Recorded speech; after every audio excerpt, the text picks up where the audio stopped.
maaari pa namang ibigay ng Team Liquid to at dumepensa na lamang. Pwede. Pero merong mundo na maaring ito na ang katapusan ng laban if magkaubusan pa dito sa Lord Fight. Team Liquid Philippines. JP na naman ang titingin doon sa Lord. Isasayaw din naman to ng Aurora Gaming Turkey. Look at Pago.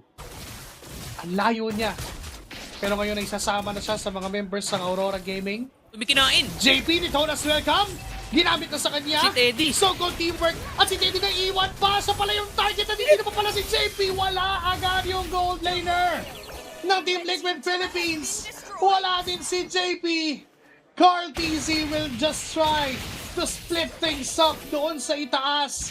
And this Lord will freely go to the hands of Aurora Gaming Turkey. At talagang pinapakita sa atin ng Aurora Gaming kaano sila nag-improve.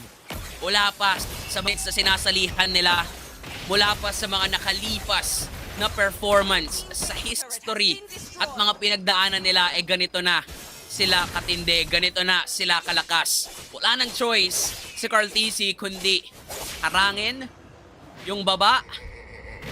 Pero mukhang aabutan yata siya dito ni Siggy. Boom!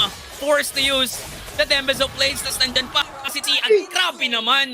Sinalubong siya ng 4 na miyembro dito ng Aurora. Kulang na ng isa ang Team Liquid at ng Lord na mga kasama ang Aurora sa itaas. 30 seconds pa bago mabuhay si Carl TZ. What a perfect play mula sa Aurora Gaming Turkey. Naabangan si Carl TZ doon sa pupuntahan niyang pader. And wala siyang choice kundi yun lang ang puntahan. Now Aurora Gaming Turkey is knocking to the base of Team Liquid Philippines. Pago goes in Pago! with a perfect match and a set. Beauty the Phoenix side nagamit din. JP is down. Power lock! And Aurora Gaming Turkey will bring down Team Liquid Philippines to the lower bracket.